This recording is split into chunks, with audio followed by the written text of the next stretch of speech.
Hello and welcome to the Music is My Life podcast from Berklee Online. I'm your host, Pat Healy. And take note that at the end of this episode, you'll have an opportunity to take a Berklee Online course for $100 off the original price. Stay tuned to the credits or look for the details in the meta description of this episode. Now take note of Katherine Paul. Her nickname is KP. And she records music under the name Black Belt Eagle Scout. Her latest album is At the Party with My Brown Friends, which is out now on Saddle Creek. We spoke a few months ago when she was backstage at the Wilbur Theater in Boston, opening for Evander Banhart, who you may hear sound checking in the background throughout this interview. KP grew up on the Swinomish Indian Reservation in Washington State, but her first memories of music are of, well, the Material Girl, Madonna. Let's let KP tell you about it.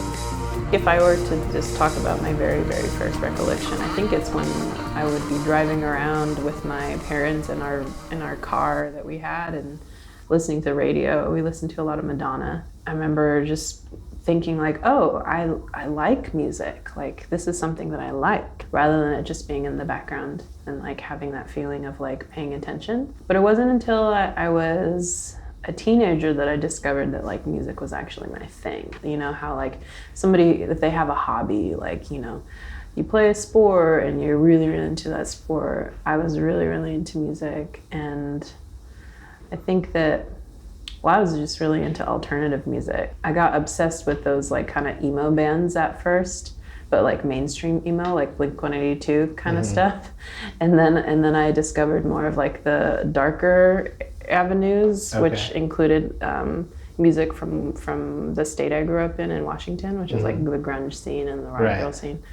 So that moment was when I had that thought of like, oh, this is like, I'm obsessed with this. What about your parents' own music? My mom would play a lot of Joni Mitchell, and I grew up really liking Joni Mitchell, and I still do.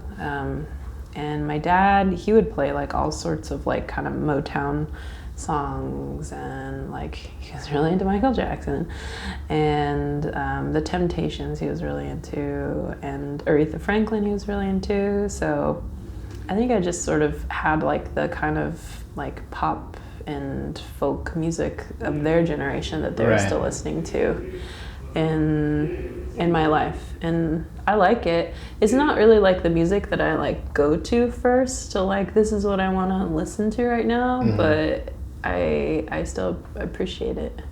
And my dad, he's like musical. He does a lot of Coast Salish singing, so like Indigenous singing to Indigenous to like our tribe and our people in that area. So he'll do a lot of like, he calls them chants. He says like, I do these chants, but they're like just incredibly beautiful spiritual songs. Did you grow up with him doing that around the house a lot? Yeah. That's awesome. So Coast Salish? Coast Salish, yeah. So coastal Salish people along the northwest coast. Yeah. Yeah.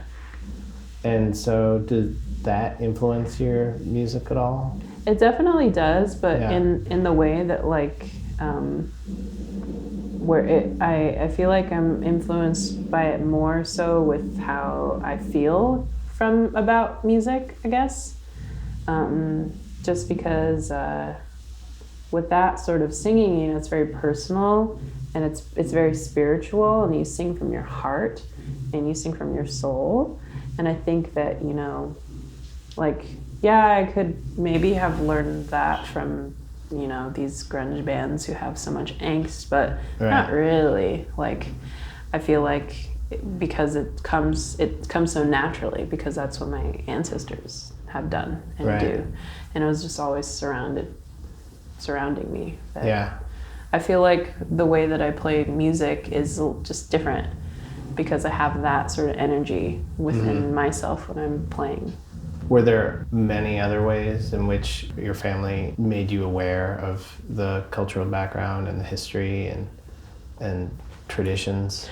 Yeah, well, we sort of just lived it. Yeah. Because the Swinomish Indian Reservation, it's really small, and it's like a 1,000 people population, and not everybody lives there. Like probably like 600 or so, 700 maybe, live on the reservation. Mm-hmm. And so like our cultural practices are basically just a part of our life. Right. So it wasn't necessarily like, oh yeah, let's go do this thing that maybe we do sometimes. It's like, this is how we live our life, which was like go to powwows, you know, mm-hmm. go to gatherings, like always have these songs and this like kind of, I don't know, our culture immersed within ourselves, right, and connected, acting as one, I guess. So you start listening to the emo bands, yeah. And do you take guitar lessons or? I didn't take guitar lessons at first. When I was in grade school, I really wanted to learn to play the piano, and so I'd started taking piano lessons. I'd been playing piano for a really long time, and then when I started listening to those like kind of mainstream emo bands, I was like, oh, okay, like this is cool. I could get into this. But then it wasn't until I started getting into Nirvana and like all that grunge kind of music. Right, and you're a little bit young, like that ship had already sailed. It had already happened. Yeah. And it was interesting because like I felt like I just opened this book to like all this stuff that was really amazing. And it felt very natural because I grew up in like this kind of same area. So like when I would like learn about it and like read about it and kind of, it just felt like, oh yeah, this is like music that's like, I know this because it's like I've been to these places. It's like my home area. Mm-hmm. And that's when I went to learn guitar. But I didn't start with lessons. I taught myself at first. Okay. And sort of just would, I don't know, watch how people play, and kind of figure it out. I think I didn't want somebody to teach me. I sort of wanted to try it and do it myself. And it was totally yourself, that as far as like, were your friends playing, or did your parents have any musical knowledge there either? No. So you're just like watching MTV, like, what did they do there? Right. No. Yeah. Because when MTV was happening, I guess it kind of still is. I don't have like cable television. I have no idea. But yeah, they would actually, when I was that age, they would play like reruns of all those like kind of unplugged or like MTV concerts. Yeah. Those sorts of things. They'd have like, oh, let's revisit the 90s, like that sort of stuff. Picking it up that way, what was the first thing you were able to figure out, or did you just immediately go to writing your own material? I think the very first song I learned to play was Doll Parts by Hole, and it just is like 3 chords. Yeah. And I had my parents had just gotten a computer in our house, and so I was kind of researching and like looking up tabs. Yeah. But I didn't really know how to read tabs. Yeah. And so I was going from the computer and seeing like, okay, this is what this says, and like looking at these videos and being like, how do I put these two together? I figured it out, but I wasn't sure.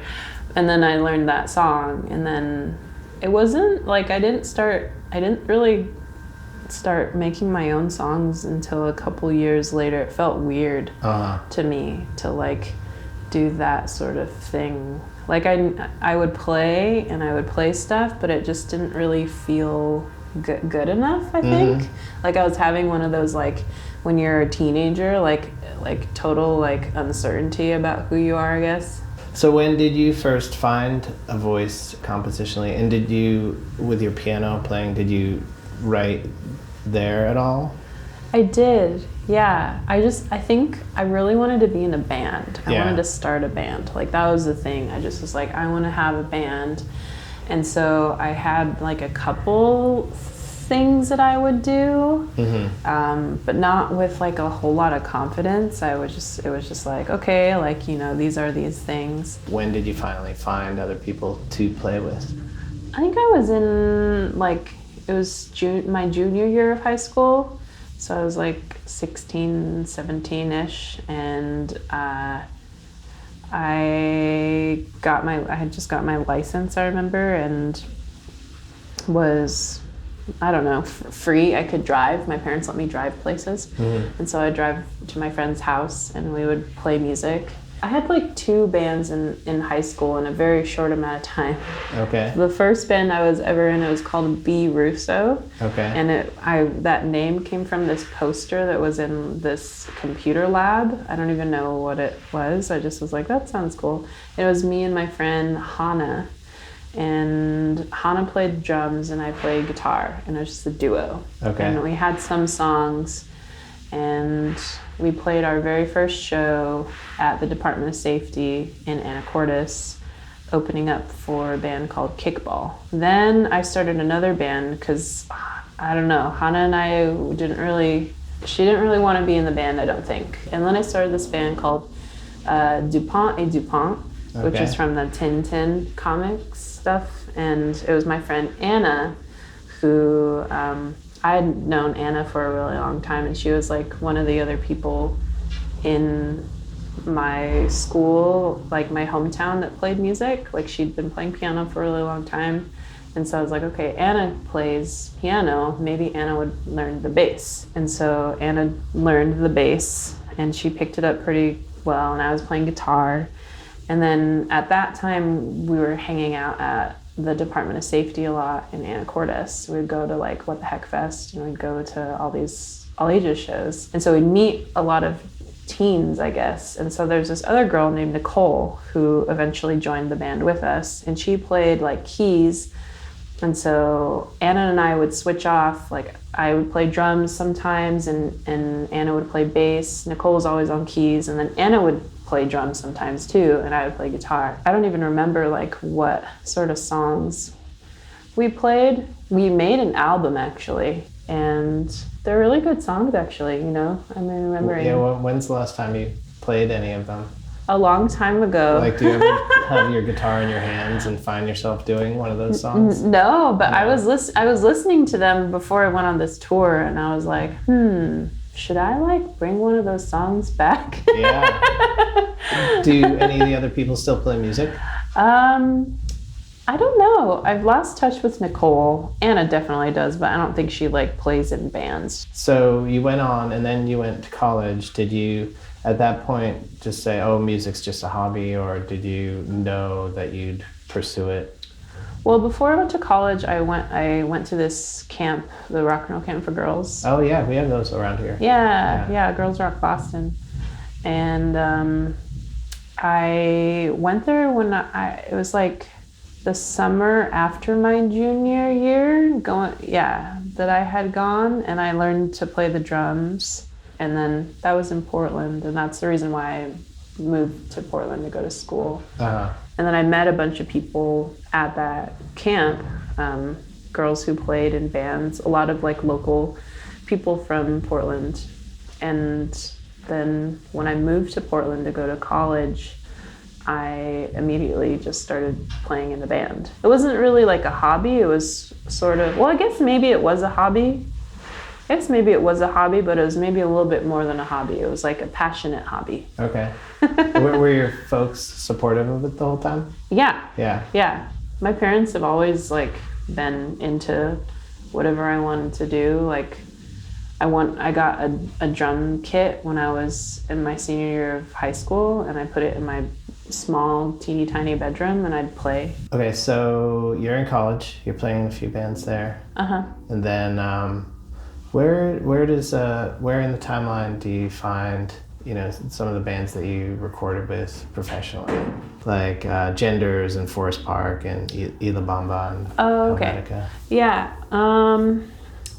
So Forest Park was the second band that I was in when I moved to Portland. The first band I was in was called Teeth, and that fizzled out. And then one of the members in Teeth, we were really close friends, and so we decided to start Forest Park. And when I was in Teeth, I played the drums. Mm-hmm. And so Forest Park was like, oh, I play guitar too, like maybe we can try writing with guitar together. And so that was really fun. That was like, I think, that was one of the most meaningful bands I've ever been in. Mm-hmm. just because I feel like all the people in that band had a lot of emotion that they were putting into the music, and that really showed. It was a post-rock band, but like in like it had singing too. So I couldn't find that anywhere online. I don't know. Does it exist? I think there is a band camp somewhere. Okay.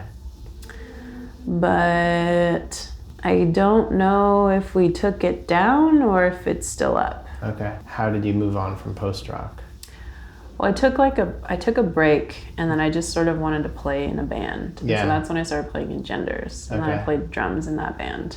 And it was I had joined the band after it had been a band for a bit, so I was just playing in it. And yeah, those people I liked being in that band for the most part, and I feel like they really introduced me to a lot of like what indie rock is known for, I guess. Right. And so I got like the dose of all of that stuff, and I was like, oh, this is cool. But the band just didn't work out. We had like weird band dynamics that it just made me want to create my own thing. Okay. And which is when I started Black Belt Eagle Scout. Oh, okay. What about the other ones, Helvetica and Ila Bamba? Oh, those I sort of just played in those like just for a short while. They had asked me, oh, could you play these couple shows? So then you start Black Belt Eagle Scout, and did you know right away what you wanted it to be? Yeah. Yeah? Yes. I knew I wanted it to be like my personal music and music that explored my identity and that shared that with people. Mm-hmm. I had started Black Belt Eagle Scout when I was still in Genders, but it was sort of just on the back burner. And like I had songs that were later going to be on Mother of My Children album. Mm-hmm. And then I actually recorded Mother of My Children when I was still in Genders. And so I had this album, and I was still in the band, and I wasn't happy in the band. Yeah. And so then I was just like pulled the Band-Aid off. Right. How important was it for you to play all the instruments? I mean, clearly you were in touch with other people who could have played, but what made you say that you wanted to do it all yourself? I don't know. I feel like I'm a very headstrong person, and so I really like doing things by myself, and I like to prove to myself that I can do it. And I think it was just one of those things that seemed like a challenge, and I just wanted to just show that I could do it. And then also, I really like having control over things. Yeah. These are like all like the bad things about a person that I'm just like, just being like, yeah, I'm a controlling freak, and so this is why I do all the things. No, I mean, but there's something to be said for it. I mean, to do it all yourself is, and. Well, like, the thing also is just like I knew that I could. Right. And I knew that, you know, if I could, and if I did that, then it would show other women and other Indigenous women, other queer women, that they could do it. Mm-hmm. And I think that, you know, going to the rock and roll camp for girls, like I had that mission, like you could do it, like you can do whatever you want. And so that was also like, he's like, yeah, I know I can do it. Why don't I just do it? It's really interesting listening to your music, and you know, what's the T-shirt you wear in the video of the racial, Indigenous, queer feminist? Oh, radical, sorry. Indigenous, queer feminist. That's my own bad handwriting. It's okay. No, my friend made those, and when I saw that term, I was like, I really identify with that. Yeah. Like, you know, I feel like I have a lot of views on how the world works from like my perspective. Mm-hmm. And it just, I don't know, that spoke to me. But it's interesting though, so, you know, you see you wearing that T-shirt, yet the music is so universal, you know, it's the words that I hear are more universal than like trying, I mean, is it a conscious effort to, I'm trying to figure out how I'm asking this, I mean, well, it's not so upfront. I feel like I don't. Exactly. I'm not like I'm not a lyricist. I'm more when I write music, I write with like guitar and stuff. It's not like for instance like Bikini Kill, like in the Riot Girl scene, they like sang so much about feminism and all this stuff. But that's not necessarily what is up front in my music. I think that it's interesting you bring that up, because I think that like when I talk about the music, that more so comes up rather than when you when you listen to it sometimes. Right. Like, you know, in some of the titles of the songs I read, I'm like, oh, this is going to like say a lot about this, and it's a little more oblique, you know. But I feel like in this day and age, you can accomplish more with getting a message across like you do in your videos. You know, you have this song which could be about anything almost, it seems like, but the video speaks to like a cause, you know? Yeah. I don't know. That's not a question. Talk about what I just said. Well, yeah, I mean, I think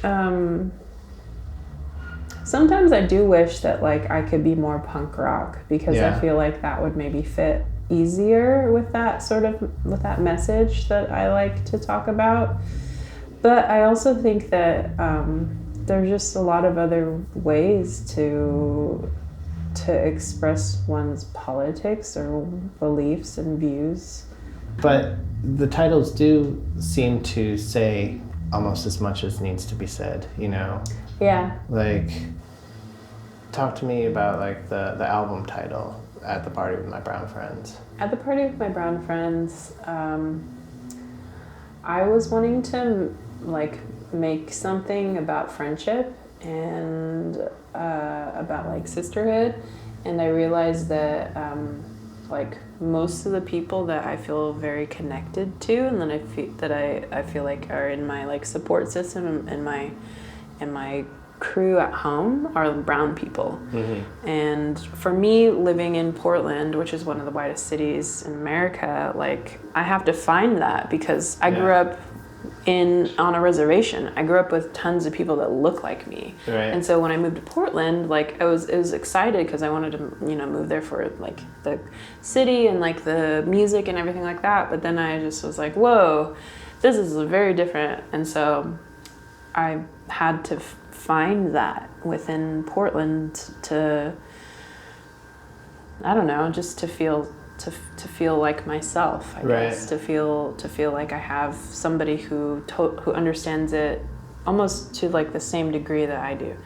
And so At the Party with My Brown Friends is about that friendship and about being in this world together. And I think, you know, I chose like a party as like a metaphor to talk about the world. Yeah. Because I feel like, you know, some people have talked to me about it and they're like, oh yeah, at the party, like actual party. Right. But I think when I say that, I'm more so talking about just like how we navigate in life and how I navigate and how I want to, you know, live my life and how I feel safe in that way, I guess. Right. But then there's like a title like Indians Never Die, and that also seems to conjure up. It's interesting, like the way the title functions almost. It's like the lyrics don't necessarily say it specifically, but if you know that's the title, you're thinking about that more, you know? Yeah, the lyric, like I don't really write lyrics. Yeah. I like the way that the lyrics happen is that I'm like, I'll sing, and I'll be playing and I'll sing something and it'll just come out and I'll keep it. Yeah. I've been thinking about changing that, but it's weird to like change the process. Right. But yeah, I mean, I think like with the titles, like those are the overbearing like things of what the song is about, where I'm saying certain words or saying certain phrases that have this feeling behind them. What is your general tracking order? I always track guitar first. Yeah. Just before, like scratch. Yeah, I do scratch guitar and then I do drums. Okay. I feel like. Do you have like a click or anything? Or? I do. I go to a click. Okay. Yeah, I play to a click track. It would be harder for me if I didn't. Right. But I mean, because I played guitar in a band and I played the drums in a band, and I know how those instruments work within a band. And so it's just was easy to put them together. And then I sort of add things that, like, I wish I could play bass better than I do. I play bass like a guitarist. Yeah. But I wish I could do something funky. And I want to learn more so that it does sound like there's another actual bassist playing in the recordings. I read somewhere about that song, Soft Said, that you had said something about, like, you'd said all you had to say with lyrics, so then you just put the guitar solo to try and figure out a way through the frustration or something like that. Yeah. And I just thought that was the coolest way of expressing it, because, like, as any human being, and that's why I was talking about how universal it is. It's like, you know, you deal with frustrations and you try to talk them out, but then there's some things you just can't figure out how to say with words. And I think that was something you used words to say well. But tell me a little bit about that.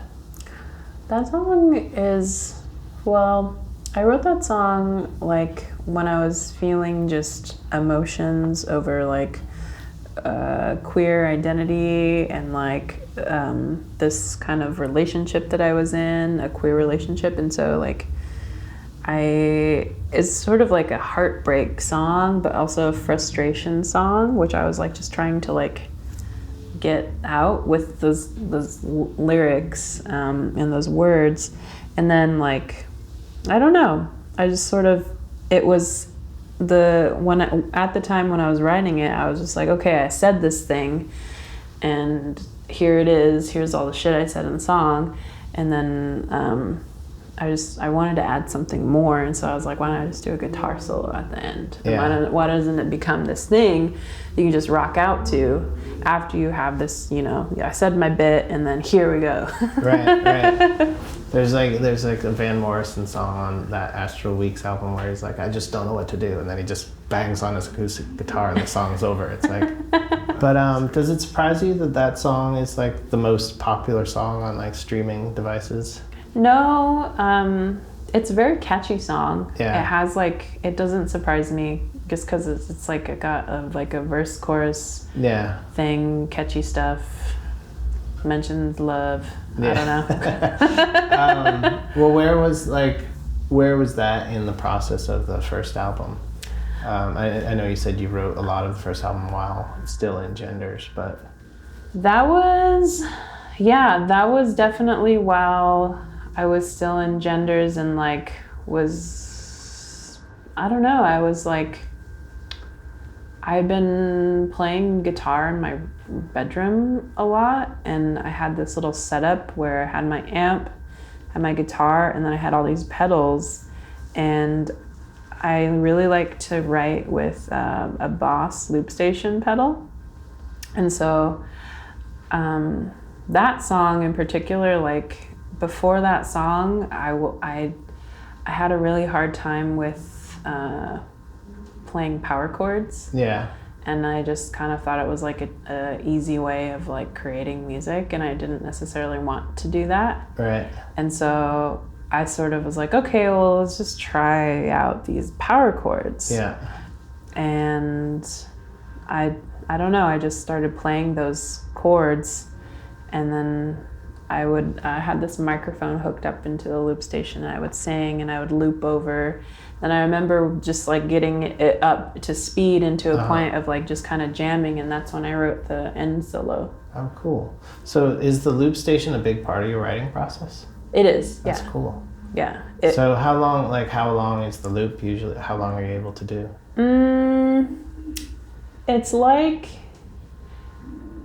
a measure. Yeah. Or two, depending on how long. Yeah, it's a measure or two of a chunk of the song. So, and it's usually like, it's either like chords or it's finger picking something. Right. But it's like a foundation. Yeah. Like, and then add on top. That's cool. Has that always been part of your writing process? Yeah. I think when I write by myself, Yeah. But when I do it with other people, no, I just by myself with whatever. So you have these songs, and you have the songs that are meant for the album, and do you start shopping it around, or how did you eventually wound up on Saddle Creek? But it was put out by another indie before that. It was put out, so my friend started working for this local Portland label. It was a tape label called Good Cheer Records.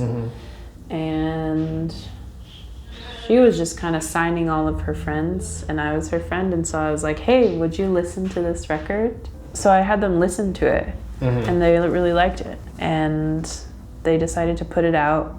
They put it out on tape, but I really wanted vinyl, so I paid for the vinyl. Yeah. And had, I don't know, however many copies, like 200 copies made. And it was actually getting really good, like, whatever that, like playlisting stuff. It was put on some playlists, and then I think that's maybe how Saddle Creek found it, but the whole Saddle Creek thing happened just very, like, abruptly. Like, I was just sort of like, okay, this album's out, you know, just had my day job still, and then I got a cold email from them. And was like, hi, this is Saddle Creek. We like your music. What are you doing? That's amazing. And so your day job was music related though, right? Yeah, I was a talent buyer and ticketing manager at a local music venue called Mississippi Studios. Okay. Yeah. And how did you wind up there as far as you finished college? What was your degree? I studied anthropology and sociology and gender studies. So growing up in Anacortes, like with that all ages music venue, like, and playing in a lot of bands in Portland, like there weren't a lot of all ages music venues left, like it had sort of been declining. And so I had an idea, I was like, I want to open one. And so I was like, that would be really cool, like I could open the space and like have this stuff. And so I knew this guy who worked at Mississippi Studios because he had booked my band, and we sort of were like, you know, friends in the music scene. And so I asked him, I was like, hey, like, could I come like intern, like do something, like learn about running a venue, because I don't know what it's like to run a venue. And he was like, yeah, like, can you help me book some support on these shows I'm putting together? I need bands for these shows. Here are the bands. Can you come up with ideas? And I knew the music scene really well because I've been playing it for a while. So I was like, yeah, these bands would be really good. And he was basically like, come on in. Oh, that's great. So it was like the classic national band comes through and you pick the local band, basically? That's great. So having that experience, do you think that helped prepare you for the next phase? Honestly, like if I hadn't been signed by Saddle Creek, I probably wouldn't be touring. Right. Just like when they signed me, like I had all these opportunities like just presented to me. Like they helped me find an agent, they got me a publicist, they set me up to like do like the whole music thing. Right. And so like I probably would still be at that job because I left working there this past March. Oh really? That recently? Yeah. So like the whole promotion for the first album was still at the day job? I was still at the job, yeah. Oh, that's amazing. And the music venue, it's run by musicians, and so they understand like what it's like to like go on tour. But it sort of just, it got to a point where like my job was like, I couldn't go on tour as much as I wanted to, because there was just too many important things in my job that I couldn't like let linger. Right. So I mean, yeah, it like definitely has helped knowing like a lot about how the music industry works. Yeah. But I wouldn't be an actual like touring musician if I hadn't had a bigger label. Right. But also like when Saddle Creek emailed me, I was like, okay, I know how to talk to you. Right. Because I talked to I talked to labels all the time. I talked to booking agents all the time. I talked to all these kinds of industry people all the time. I know what you want to hear. Right. So that was helpful. How did it feel when you finally quit and kind of proclaimed to yourself and everyone else that, like, this is my job? Scary. Yeah. Yeah. Like, but also, like, freeing. Being a talent buyer and being a ticketing manager is a really hard job.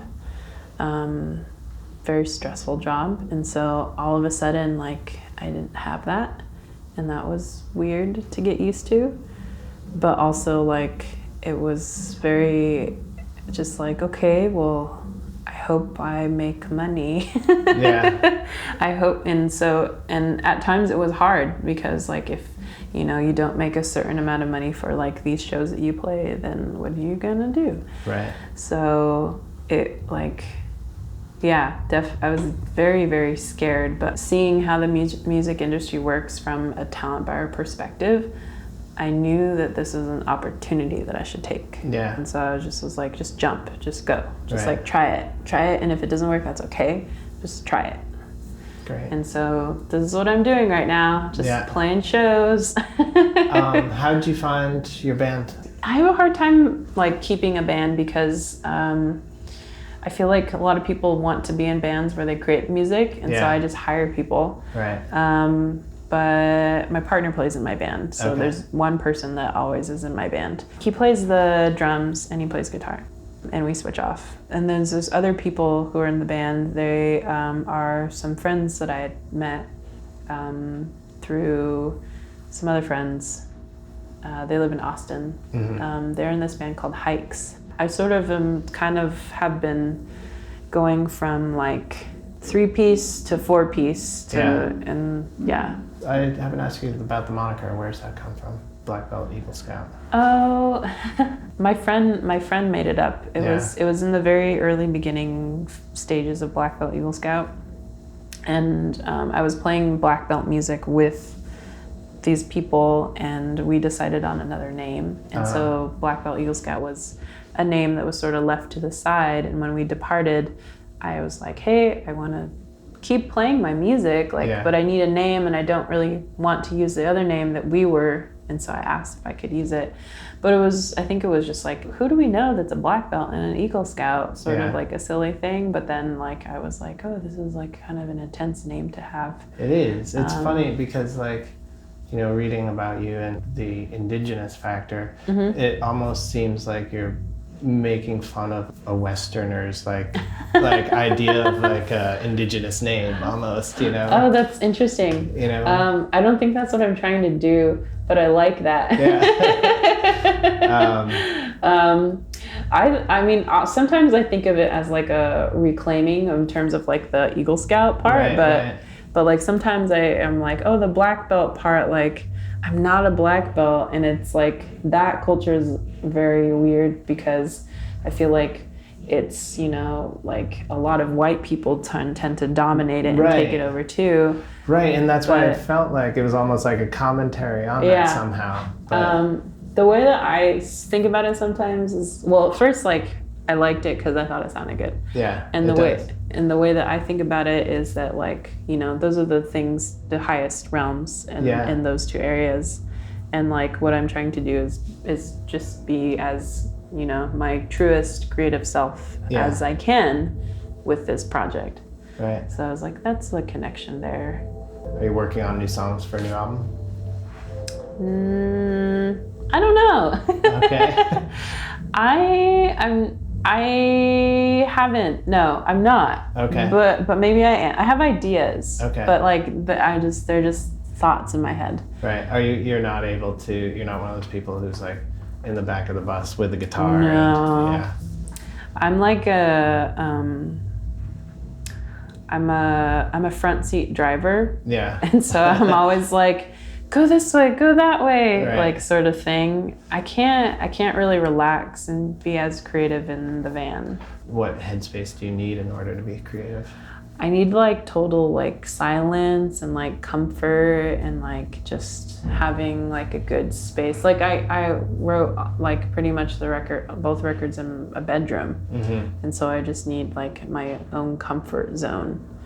because I like to like spend the whole day and like I play a little bit, I make some food, play a little more, take a little break, eat some food, that sort of situation. One last thing is just, I love how on the liner notes you say like it's for friendship, love, and what it means to support one another on the album. And when you come up with something like that, did you realize that whole overarching theme before as you were composing, or was it just something that came to you at the end of the process?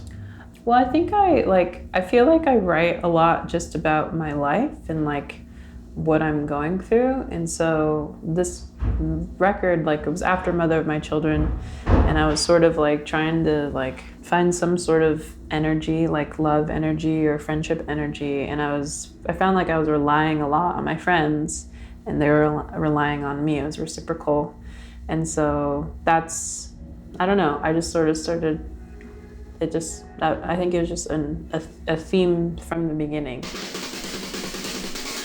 Friendship, love, and what it means to support one another. It's not only a theme from the beginning of Black Belt Eagle Scout's recording process, it's really a theme from the beginning of time, and a theme we especially need to embrace right now. Now this is the part where I would tell you about Black Belt Eagle Scout tour dates in the near future, but the near future doesn't seem to hold any tour dates for any performers right now. But in the not too distant future, hopefully that'll change. Black Belt Eagle Scout is scheduled to begin a tour in Europe at the end of May, and let's hope that is possible. Check out blackbelteaglescout.com for more details.